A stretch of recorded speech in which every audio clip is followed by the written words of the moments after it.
मुस्लिम लीगी मानसिकता से प्यार, जो कि गठबंधन है, और माओवादी चीन की कम्युनिस्ट पार्टी से करार, और सनातन हिंदू धर्म पर भीषण प्रहार। जो तब था वही अब है, जो तब हो रहा था वही आज हो रहा है। इसलिए इसकी प्रासंगिकता और मानसिकता बहुत गंभीर है।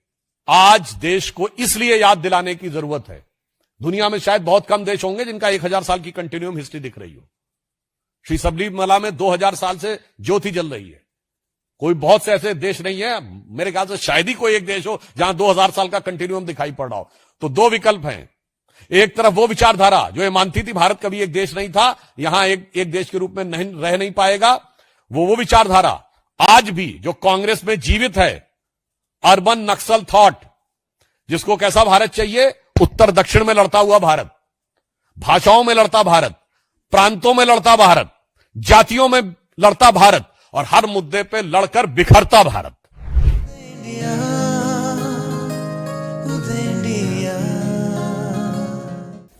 मित्रों, हम सभी जानते हैं कि भारत स्वतंत्रता के इस अमृत काल में 2047 तक विकसित भारत का लक्ष्य प्राप्त करने के लिए बहुत सजगता के साथ, सक्रियता के साथ आगे बढ़ रहा है।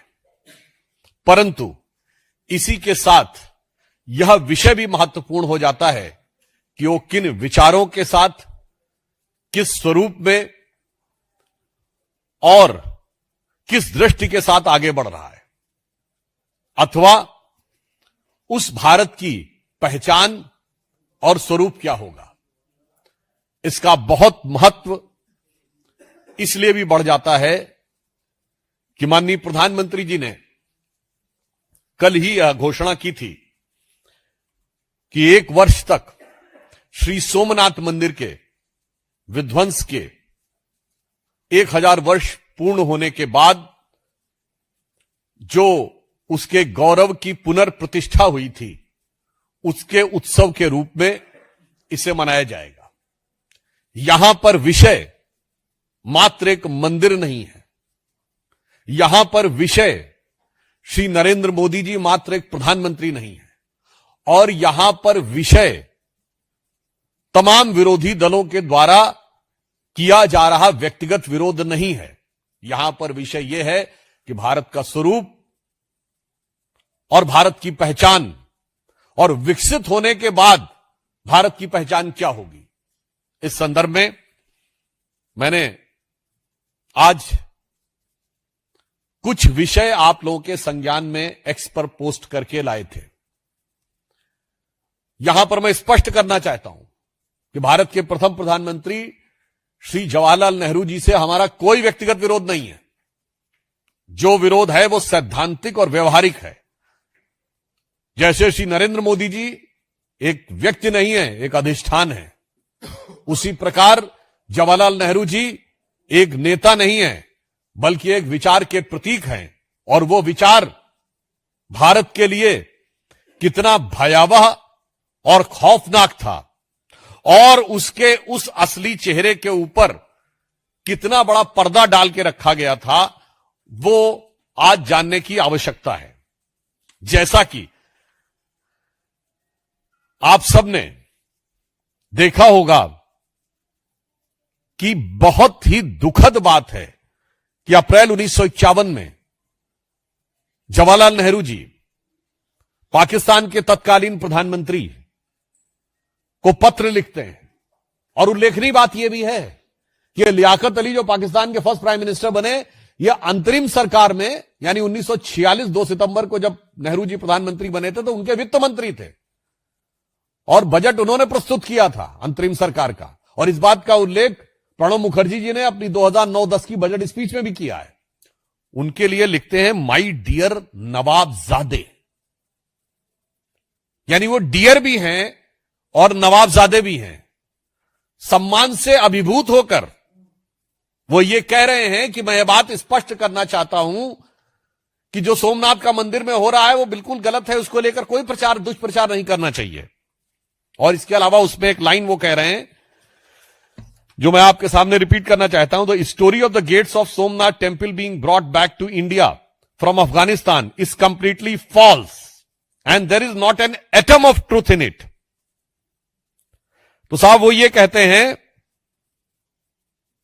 कि जब महाराजा रणजीत सिंह ने काबुल जीता था तो उन्होंने सबसे पहले सोमनाथ के उन दरवाजों को मांगा था कि वो कहां हैं। ये पूरी तरह फॉल्स है। There is not an atom of truth in it. अब मैं कोट करना चाहता हूं खुद कांग्रेस सरकार के द्वारा आधिकारिक रूप से published Maharaja Ranjit Singh by L S. Bakshi, page number 15, publish by ministry of information and broadcasting, New Delhi in 1992। सरकार कह रही है कि Ranjit Singh made no distinction between the Hindus and Sikhs among their subject when the combined forces of East India Company and Ranjit Singh defeated Shah Shuja in Kabul. आगे ध्यान दीजिएगा, जब उन्होंने काबुल को कैप्चर किया, one of the term inserted by Ranjit Singh ji in the treaty that followed was the doors of Somnath temple plundered by Mahmud Ghazni should be returned to India। अब महाराजा रणजीत सिंह सही हैं या पंडित जवाहरलाल नेहरू जो लियाकत अली की खिदमत में उनकी मिजाज पुरसी में लगे हुए हैं वो सच बोल रहे हैं, या भारत सरकार के द्वारा 1992 में इंफॉर्मेशन ब्रॉडकास्टिंग मिनिस्ट्री के द्वारा पब्लिश्ड बात सत्य है। यहां पर विषय यह नहीं है, यहां विषय यह है उसकी आज की प्रासंगिकता क्या है, यह भी आपको समझने की आवश्यकता है। फिर जो दूसरा उल्लेख है, आपने देखा होगा उसमें के.एम. पणिक्कर जो उस समय कम्युनिस्ट चाइना में कम्युनिस्ट मानसिकता के थे, चीन में हमारे राजदूत थे, उनको लेटर में लिखते हैं कि नहीं नहीं ये सब बिल्कुल गलत है। अगर आप में से किसी ने जाकर किताबों में पढ़ा हो कि पणिक्कर ने जो लेटर नेहरू जी को लिखा था उसमें यह भाव था कि भाई चेयरमैन माओ को कैसा लगेगा ये पता लग के, गजब है साहब, धर्म को अफीम मानने वाले माओवादियों के प्रति क्या अनुराग है और मुस्लिम लीग के प्रति कितना नजदीकी और अजीज मिजाज है, और हिंदू मान बिंदुओं के ऊपर गिरती हुई गाज है। और यह मानसिकता आज भी यथावत है। जो प्रियंका गांधी जी ने कहा था ना कि एक बार जो कहना है कह लो भाई, बार बार क्यों कहते हो। तो मजे की बात यह है खानदान तो लगातार है, हमसे कहते हैं बार बार क्यों है। तो वहां बताना चाहता हूं जो मानसिकता उस समय थी वही मानसिकता आज दिख रही है। मुस्लिम लीगी मानसिकता से प्यार, क्योंकि गठबंधन है, और माओवादी चीन की कम्युनिस्ट पार्टी से करार, और सनातन हिंदू धर्म पर भीषण प्रहार।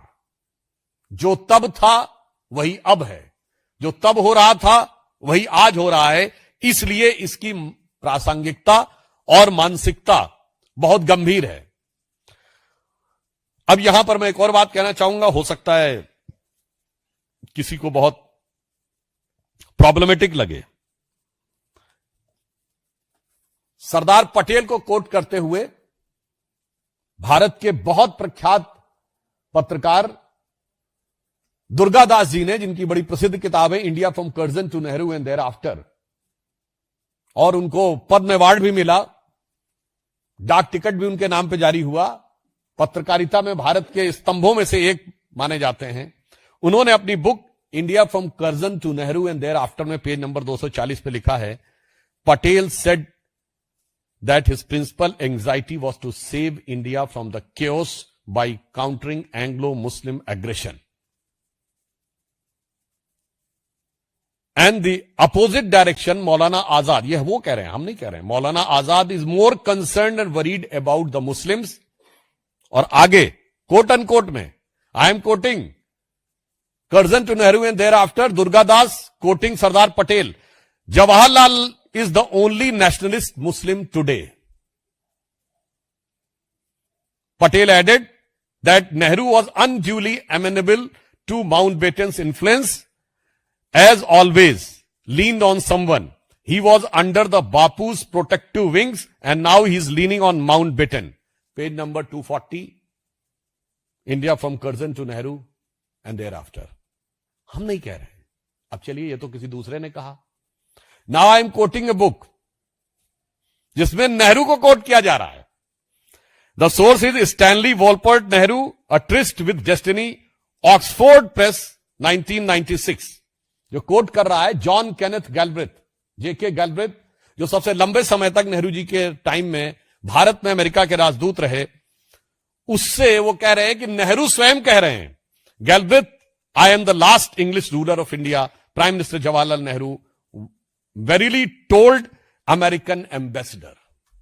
मुझे लगता है कांग्रेस को इन सारी बातों को गंभीरता से लेना चाहिए था उस समय। आज तो दौर निकल गया, थोड़ा उन पे नोटिस भेजने चाहिए थे उन लोगों को, मगर ध्यान रखना चाहिए था कि बहुत सारी बातों का बड़ा अपेक्षित रिकॉर्ड भी होता है। अब मैं यहां कहना चाहता हूं, ऐसा नहीं कि कांग्रेस पार्टी में सभी लोग ऐसे थे। कांग्रेस पार्टी में अनेक नेता ऐसे थे जो भारत और भारतीयता की पहचान के लिए पूरी तरह कृत संकल्पित थे। सरदार पटेल के साथ साथ मैं कोट करना चाहता हूं के एम मुंशी जी, कन्हैयालाल माणिकलाल मुंशी जी, जो कि सोमनाथ मंदिर की उस आयोजन समिति के अध्यक्ष थे। उन्होंने अपनी किताब में लिखा, ये 24 अप्रैल 1951 को, और वो नेहरू जी को लेटर लिखते हैं और सोर्स है पिलग्रिमेज टू फ्रीडम। वो कहते हैं, प्रिय नेहरू जी, मेरे लिए ऐसी स्वतंत्रता का कोई अर्थ नहीं है जो मुझसे भगवत गीता छीन ले, जो हमारे लाखों करोड़ों देशवासियों के मन में तीर्थ स्थलों और मंदिरों के प्रति श्रद्धा और भक्ति को नष्ट कर दे, इस प्रकार हमारे धार्मिक जीवन के ताने बाने को छिन्न भिन्न कर दे। ऐसी स्वतंत्रता का कोई औचित्य नहीं है। मेरा यह सौभाग्य है कि सोमनाथ मंदिर के पुनर्निर्माण का मेरा स्वप्न पूरा हुआ। मुझे भरोसा है इस मंदिर से हमारे राष्ट्र जीवन को फिर से महत्व और प्रतिष्ठा मिलेगी, जिससे हमारे देशवासी धर्म शुद्ध रूप का साक्षात्कार कर सकेंगे और अंदर से आत्मविश्वास जागृत होगा, जो स्वतंत्रता प्राप्ति के बाद अत्यंत आवश्यक है। कांग्रेस के एक नेता कह रहे हैं कि स्वतंत्रता प्राप्त के बाद स्वतंत्रता की सार्थकता के लिए किस चीज के लिए आवश्यक है। अब मैं नेहरू जी की कैबिनेट के एक मंत्री को कोट करना चाहता हूं। वीएन गाडगिल जी ने अपनी किताब गवर्नमेंट फ्रॉम इनसाइड में लिखा, नेहरू जी को हमेशा पाकिस्तान में प्रचार की चिंता लगी रहती थी।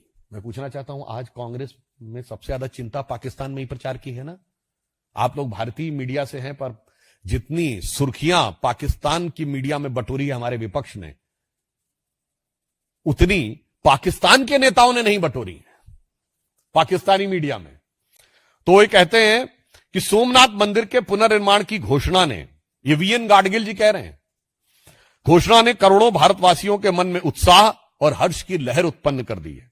गाडगिल जी आगे लिखते हैं कि पीडब्ल्यूडी मंत्री के नाते मैंने नेहरू जी के आदेश पर कई मस्जिदों और दरगाहों की मरम्मत सरकारी खर्च पर करवाई है। अब बताइए साहब, उनका मिनिस्टर कह रहे हैं कि उन्होंने नेहरू जी के आदेश पर सरकारी खर्च से मस्जिदों और दरगाहों की मरम्मत कराई है, परंतु यदि मंदिर का निर्माण स्वयं प्रेरणा से भी हो रहा है तो उसमें जाने से परहेज करना चाहिए।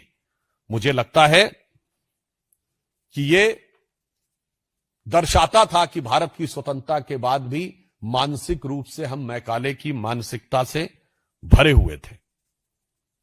इसलिए माननीय प्रधानमंत्री जी ने जो बात कही है